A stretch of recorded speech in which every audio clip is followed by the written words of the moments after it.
más allá.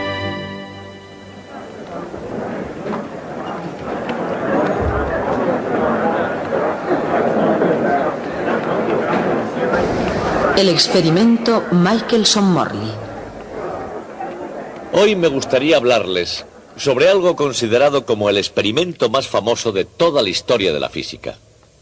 Se llama el experimento de Michelson-Morley y fue diseñado para detectar el movimiento de la Tierra a través del éter. El éter era un invento de los físicos del siglo XIX para explicar cómo podía transmitirse la luz a través del espacio vacío entre el Sol y la Tierra. La física tiene su folclore y sus leyendas, como cualquier otra cultura. Por ejemplo, estoy seguro de que ustedes recuerdan la famosa historia de Isaac Newton y la manzana. Bien, pues hay una leyenda con respecto al experimento de Michelson-Morley, enraizada ya tan profundamente como la historia de Isaac y la manzana. Ocurrió lo siguiente. Michelson y Morley hicieron su experimento y demostraron que no había tal éter. De modo que Einstein se vio obligado a inventar la teoría de la relatividad para poder explicar ese resultado. El experimento se hizo en lo que entonces se llamaba Case Institute of Technology en Cleveland, Ohio, en el 87.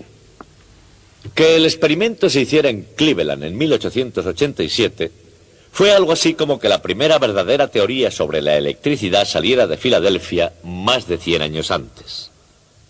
En 1887, Cleveland y los Estados Unidos eran aún un desierto científico, y especialmente Cleveland, en Ohio. De hecho, hasta es posible que el experimento de Michelson-Morley haya sido el suceso más importante ocurrido en Cleveland hasta que Satchel Paige jugó por los Indians. Pero quizá lo más notable de toda esta historia es el hecho de que Albert Michelson siguió creyendo los 50 años que aún vivió que su gran experimento había sido un fracaso. Hoy veremos si son capaces de comprender por qué sucedió así. 1887, la época de Victoria, reina de Inglaterra y emperatriz de la India. Londres es la capital mundial del comercio.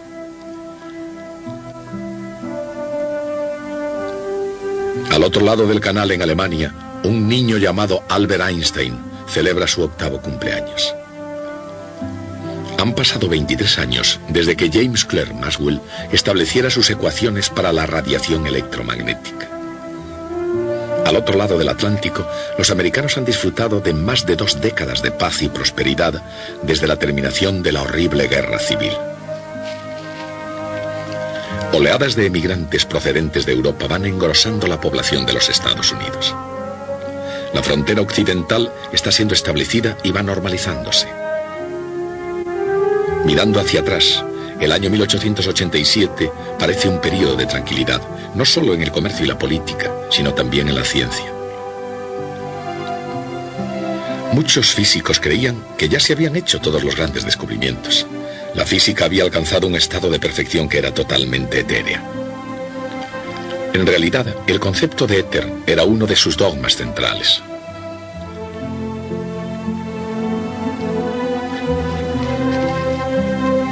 En 1887, en Cleveland, Ohio, 2 físicos, Albert Abraham Michelson y Edward W. Morley, estaban preparando un experimento diseñado para demostrar de una vez por todas que el éter existía realmente. Es cierto que el éter había existido realmente, al menos en las mentes de los filósofos, durante miles de años. Actualmente aceptamos con facilidad la idea del espacio como un vacío, una vasta extensión del cosmos prácticamente desprovista de materia. Pero para los antiguos, la idea de un vacío perfecto era algo imposible de captar.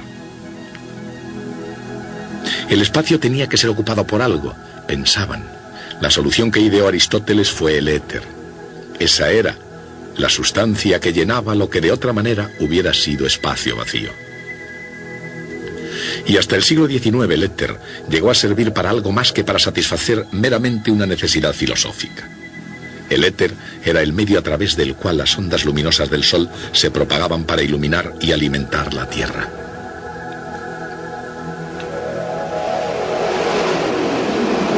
Las ondas pueden propagarse en la superficie del agua a través de la masa de un cristal o a través del aire de una sala de conciertos. Pero cualquier onda es una perturbación que pasa a través de un medio, de una parte a otra, siguiendo a lo largo de su línea. Dicho de otra forma, siempre que haya una onda, debe haber algo que oscila. Pero cuando las ondas luminosas procedentes del Sol alcanzan la Tierra a través del espacio aparentemente vacío, ¿qué es lo que oscila? En el siglo XIX la respuesta era tan clara como el propio espacio. Era el éter.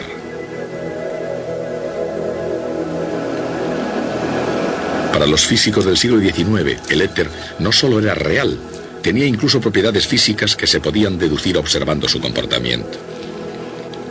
La velocidad de cualquier onda, por ejemplo, depende de la rigidez del medio a través del que pasa. Y por supuesto, la velocidad de la luz es enorme. Así que el éter debe ser ciertamente algo muy rígido. De hecho, los físicos decían que era casi imposible comprimirlo.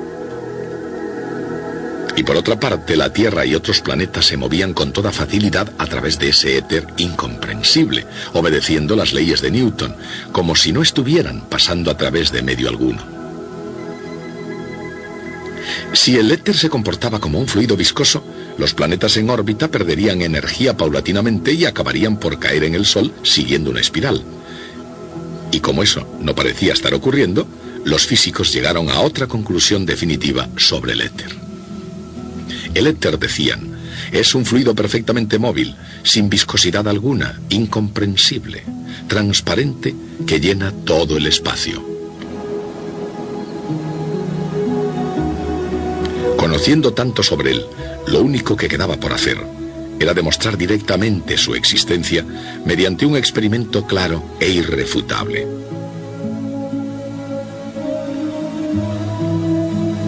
De un modo u otro, la capacidad intelectual de los físicos había eludido esa tarea durante el siglo XIX.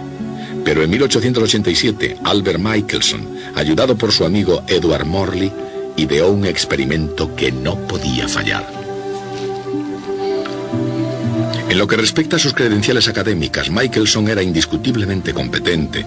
4 años en Annapolis, 8 años en la Escuela de Ciencias Aplicadas de Cleveland y 3 años más en la Clark University de Worcester, en Massachusetts.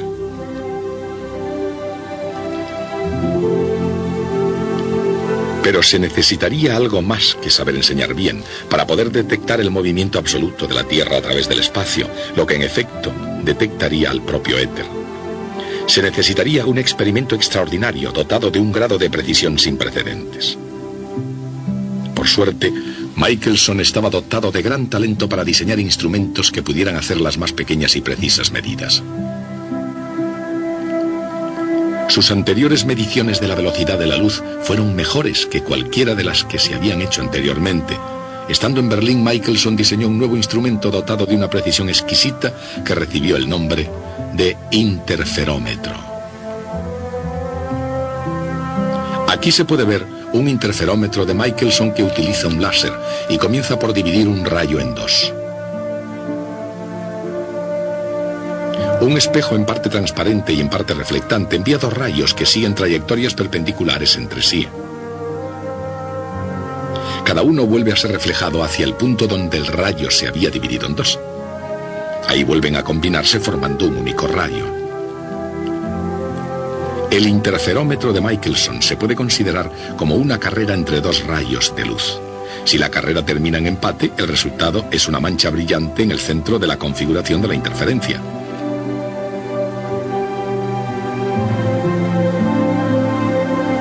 Pero en tiempos de Michelson se creía que no debería haber empate, que ni siquiera debería haber carrera. Y la razón era porque los 2 rayos de luz corrían por una pista en movimiento.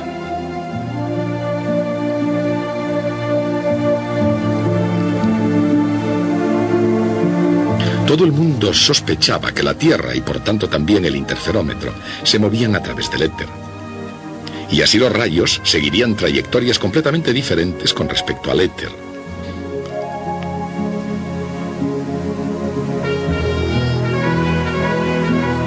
El rayo que se mueve oblicuamente al movimiento de la Tierra forma un triángulo, mientras que el que se mueve siguiendo la dirección del movimiento de la Tierra tiene que recorrer menos distancia en una dirección, pero más en la otra.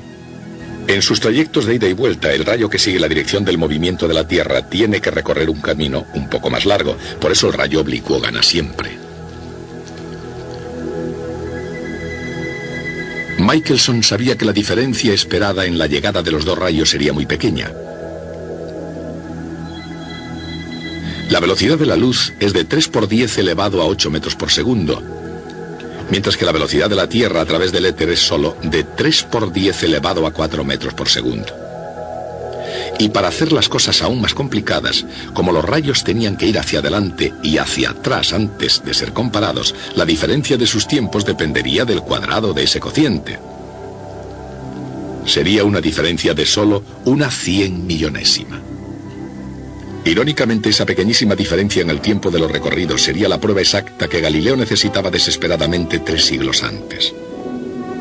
La prueba absoluta, concreta, que necesitaba para demostrar que Copérnico tenía razón y que la Tierra realmente se movía alrededor del Sol.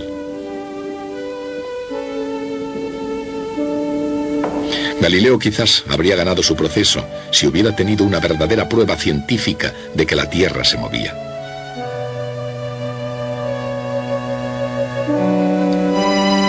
Y aunque es poco probable que se acordara de Galileo, esa mínima diferencia de tiempo en los recorridos de los dos rayos de luz era exactamente lo que Michelson quería medir en Berlín en el año 1880. Una empresa alemana que hacía instrumentos fabricó el primer interferómetro. En 1881, cuando Michelson fue a Potsdam, se lo llevó consigo. Era muy sensible, como debería ser. Tan sensible que los carros tirados por caballos o incluso los peatones por la calle en el exterior de su laboratorio afectaban a sus mediciones. Cada vez que lo intentaba necesitaba casi todo el día para poder obtener una simple medición. Así que Michelson no se preocupó al no ver ningún efecto del éter en sus mediciones. Pensaba, y con razón, que su instrumento no era suficientemente seguro. Pasó el tiempo y Michelson no hizo nada más con el interferómetro. Regresó a los Estados Unidos y consiguió una plaza en el Case Institute de Cleveland, y durante ese periodo conoció a un físico y químico de la Western Reserve University, Edward W. Morley, y además de colegas llegaron a ser íntimos amigos. Mientras tanto, otros físicos le urgían a que intentara detectar de nuevo el éter. Así, en el año 1887, Michelson pidió a su amigo Morley que trabajara con él en un interferómetro nuevo y altamente sensible. El nuevo interferómetro era 10 veces más sensible que su instrumento de 1880. Michelson había estado pensando en el modo de conseguir la estabilidad del interferómetro, de hecho que no fuera afectado por el paso de carros y personas. Los espejos estaban apoyados sobre una gran base de piedra arenisca que flotaban en una piscina de mercurio. Cuando probaron su nuevo interferómetro, Michelson y Morley se sintieron emocionados y complacidos. El instrumento tenía la estabilidad y sensibilidad de detectar la esperada minúscula diferencia de tiempo en el recorrido de los dos rayos de luz debido a su movimiento a través del éter. El experimento se debía realizar observando la configuración de la interferencia con el interferómetro en una determinada orientación con respecto al movimiento a través del éter.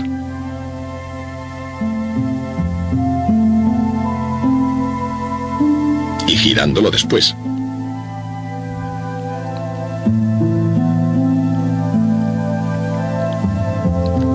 Si los dos rayos llegaban, por ejemplo, empatados, la interferencia constructiva dejaría una mancha brillante en el centro de la configuración.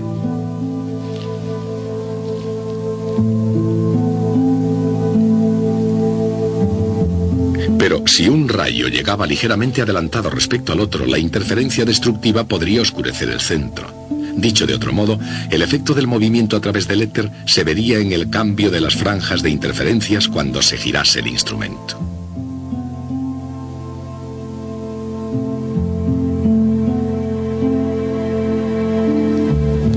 Con gran sorpresa por parte de Michelson y Morley, y exactamente igual de todos los demás, no hubo ningún cambio en absoluto en las franjas, lo cual quiere decir que no había retraso. Nada, ninguna diferencia en absoluto.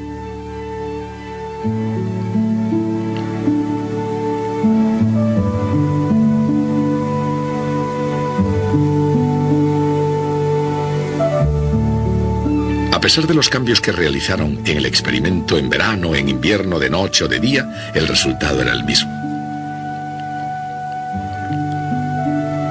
La luz aparentemente viaja a la misma velocidad en todas las direcciones, en total desacuerdo con la idea de que la Tierra se mueve a través del éter. En los siguientes 50 años, numerosos físicos repitieron el experimento de Michelson-Morley de una manera cada vez más precisa y sofisticada, con la vana esperanza de hallar algún error, y se llegaba a la misma conclusión, dejándolos perplejos. Pero incluso en 1887, los resultados estaban claros. El experimento en su intento de detectar el éter había fracasado, y las consecuencias eran demoledoras. El resultado negativo era tan alarmante para Michelson como para casi toda la física en su conjunto. Michelson creía que el éter existía y que Morley y él simplemente habían fracasado en su intento. Sostenido por su legendario sentido del humor, Michelson siguió adelante durante muchos años y continuó cosechando éxitos como virtuoso de la física experimental. No obstante, seguía obsesionado por los resultados, o por la falta de ellos, en su experimento con Edward Morley. Si se miran las cosas con perspectiva histórica, se puede afirmar que la idea del éter tuvo una importancia extraordinaria. En 1887 su existencia fue tan importante como la localización del Sol en la época de Copérnico.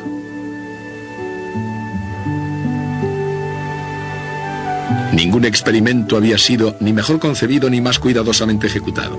Y cuando en la ciencia fracasa un experimento así, no solo crea un dilema teórico, puede provocar respuestas fantásticas por parte de la comunidad científica. En 1892, el físico irlandés G.F. Fitzgerald sugirió que el tamaño de un brazo del interferómetro de Michelson y Morley se podía haber contraído de alguna manera y que la medida de esa contracción dependía, dijo, de su velocidad.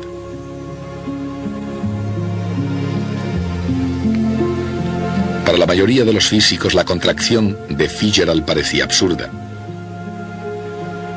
Pero no así al físico más distinguido de Europa, H.A. Lorentz. Elaboró un modelo cuantitativo que explicaría el fenómeno y en el proceso desarrolló expresiones matemáticas que cambiarían la faz de la física. Acabaron llamándose las transformaciones de Lorentz. En 1899, el gran matemático francés Henri Poincaré examinó los resultados obtenidos por Michelson y Morley. Dio una explicación general que llamó principio de la relatividad.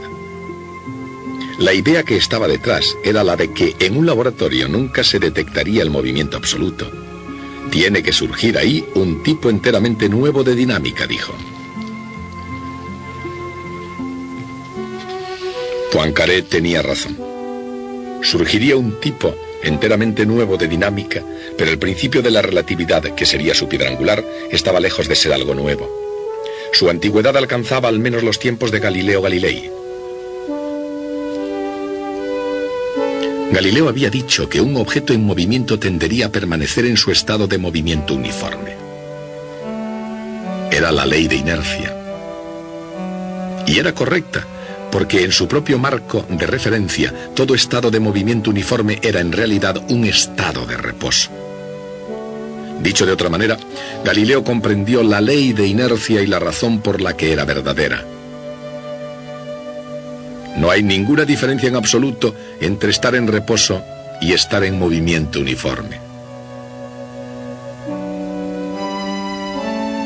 Pero por otra parte, Albert Michelson se había propuesto con su experimento detectar el movimiento absoluto de la Tierra. Si hubiera tenido éxito, habría demostrado que existe una diferencia entre movimiento y reposo. Una diferencia que puede ser detectada en un experimento. Lo cierto es que en ambos casos, con éxito o con fracaso, los resultados del experimento de Michelson habrían enfrentado a la física con un grave dilema. Y resultó ser un dilema que iba más allá de lo imaginable, incluso para la imaginación de Heinrich Lorentz. Por supuesto, nosotros podemos imaginarnos a Lorentz como un lanzador de los Brooklyn Dodgers.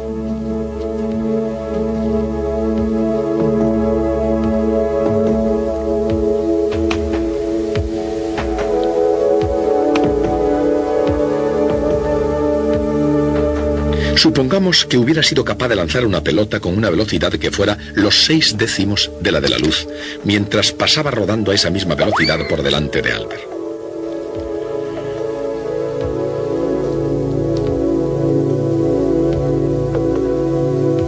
Seguramente, por rápido que hubiera sido el lanzamiento de Henry, le parecería mucho más rápido a Albert. Pero, y aquí está lo que el experimento de Michelson-Morley mostraba, si tanto Albert como Henry observaban el mismo rayo de luz, cada uno de ellos creería que se desplazaba, con relación a sí mismo, a la velocidad de la luz, aun cuando ellos dos se estuvieran moviendo el uno con respecto al otro. Unas consecuencias tan sorprendentes eran difíciles de aceptar, incluso para una mente como la de Lorentz. Lorentz elaboró una teoría matemática que explicaba el experimento, pero estaba basada en las misteriosas propiedades, aún por verificar, de una partícula recientemente descubierta llamada electrón. Hizo falta un joven, un nuevo punto de vista para ver la velocidad de la luz desde un aspecto enteramente nuevo. Su nombre, Albert Einstein, y en física su camino fue el camino del futuro. Pero nadie había hecho tanto por iluminar el futuro como el propio Albert Michelson.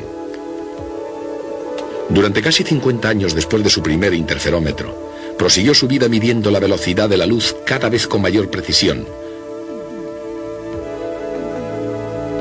midiendo el diámetro de una estrella por primera vez, y con el tiempo llegó incluso a admitir que su experimento del interferómetro había confirmado la teoría de la relatividad de Albert Einstein. Lo primero, medir la velocidad de la luz. Lo segundo, medir el diámetro de una estrella.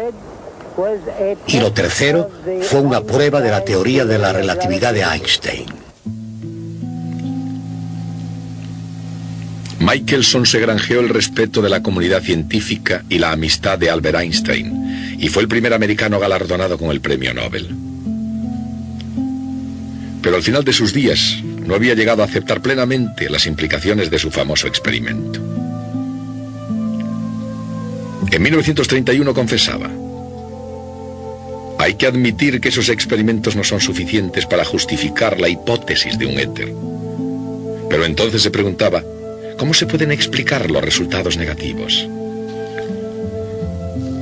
En la superficie, como sombras involuntarias sobre un lienzo, hay algunas zonas oscuras en la vida de Michelson, ya que a pesar de todos los puntos brillantes a lo largo de su carrera de 50 años, tendía siempre a concentrarse en su llamado fracaso de 1887.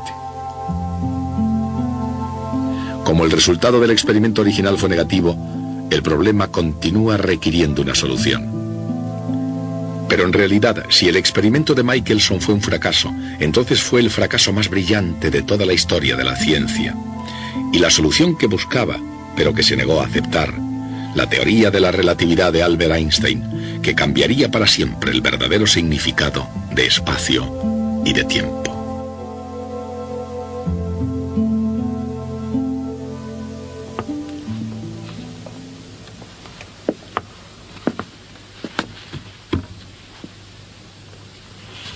Con frecuencia enseñamos física con sentido histórico.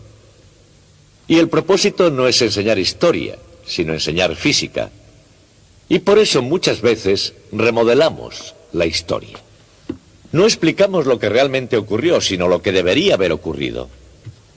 Como supongo que hacerlo así tiene algún fin pedagógico, déjenme que les explique lo que debería haber ocurrido en este asunto. Debería haber habido un funcionario en una oficina de patentes en Suiza llamado Einstein, que debería haber dicho: Miren, el experimento de Michelson-Morley nos obliga a hacer dos cosas. Una, restablecer el principio de relatividad. Y la otra, empezar a creer que la velocidad de la luz es la misma para todos los observadores, independientemente de su estado de movimiento. Y de esos dos postulados fundamentales se deducen los asombrosos resultados de la teoría de la relatividad. Y ahora les diré lo que realmente ocurrió. Lo primero es que Michelson, desde luego, no llegó a creerse en su vida los resultados de su propio experimento. Pero lo segundo es que Einstein no solo no basó su teoría en el experimento de Michelson-Morley, sino que incluso más tarde aseguró que cuando escribió su famoso artículo en 1905 no había oído ni siquiera hablar de tal experimento. Y para ver cómo fue eso posible, nos veremos el próximo día.